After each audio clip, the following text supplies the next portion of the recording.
দাওয়াত দিলে দাওয়াত কবুল করতে হয়। দাওয়াত দিয়েছে, এটাকে বাড়ির দাওয়াত যে আমি গিয়ে খেয়ে চলে আসবো। আমাদের সঙ্গে যুক্ত হয়েছেন barrister SM. Shahriar Kabir, supreme কোর্টের আইনজীবী।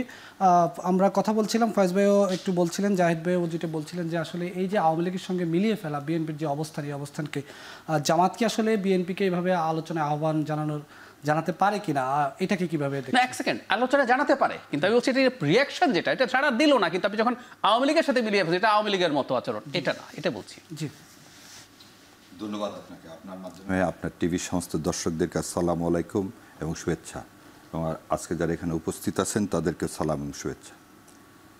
দেখেন, দাওয়াত দিলে দাওয়াত কবুল করতে হয়, এটা আমাদের শাশ্বত এই দেশের বলবো না, বাঙালি জাতির যদি বলি, এই বাঙালি জাতির আগের থেকে এটা একটা কৃষ্টি কালচার, এবং দাওয়াত দেওয়ার মধ্যে তো কোনো অন্যায় কিছু নাই। আমার এই কনভারসেশনে মনে হচ্ছিল, আপনি যদি মনে হয়, বেগম খালেদা জিয়া কে ফোন করেছিলেন, বলতেছিলেন শেখ হাসিনা আপনাকে তো আমি ফোন করেছিলাম। খালেদা জিয়া বলছে আমার ফোনের লাইন তো কাটা, আপনি ফোন করবেন কিভাবে? So that conversation remind me যে কোথাও একটা আস্থার সংকট বোধহয় তৈরি হচ্ছে। এই আস্থার সংকটটা থাকা উচিত না।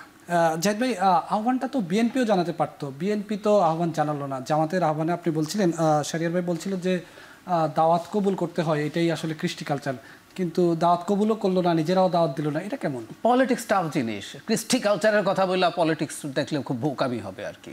জামাত লোয়ার হাউস পিআর চায়, হ্যাঁ, বা জামাত অনেক আগেও চেয়েছে, হঠাৎ করে 4 মাস আগে মাঠে নেমে গেল কেন? ঐক্যমত্য কমিশন যখন শুরু হয়েছে তারা তো এত ভাইব্রেন্ট ছিল না। এটা কেন আনা হয়েছে? এর মধ্যে পলিটিক্যাল হিসাব নিকাশ আছে। হিসাব থাকায় আমি সমস্যা বলছি না, থাকতে পারে, প্রত্যেকের তার হিসাব নিকাশ আছে। জুলাই সনদ সাইন করেছেন, ভাই বলছেন স্যাক্রিফাইস করেছেন, এনসিপি তো এটাকে প্রতারণা বা বিট্রেয়াল বলে জনাব নাহিদ ইসলাম অন রেকর্ড এগুলো নিয়ে কথা বলেছেন, স্ট্যাটাস দিয়েছেন না, ওনারা করেছেন, ওনাদের হিসাব নিকাশ আছে। তো প্রত্যেকের একটা হিসাব নিকাশ থাকবে। সুতরাং এই যে কৃষ্টি কালচার দাওয়াত দিয়েছে, এটাকে বাড়ির দাওয়াত যে আমি গিয়ে খেয়ে চলে আসবো, ক্ষমতায় যাওয়ার জন্য দলগুলো তাদের মতো করে হিসাব করছে। এখন আমরা অনেকে একটা কথা বলার চেষ্টা করি যে সবাইকে দেশের স্বার্থ আগে দেখতে হবে। উত্তর হচ্ছে, রাজনৈতিক দলগুলো নিজের সব স্বার্থ সরিয়ে দিয়ে দেশের স্বার্থ দেখে না, প্লেইন অ্যান্ড সিম্পল, এটাই নিয়ম। আপনি আপনার স্বার্থ দেখবেন, গোষ্ঠীর স্বার্থ দেখবেন, আপনার দলের স্বার্থ দেখবেন, কোনটা আপনার পক্ষে যায় সেটা দেখবেন, সেটা দেখবেন না।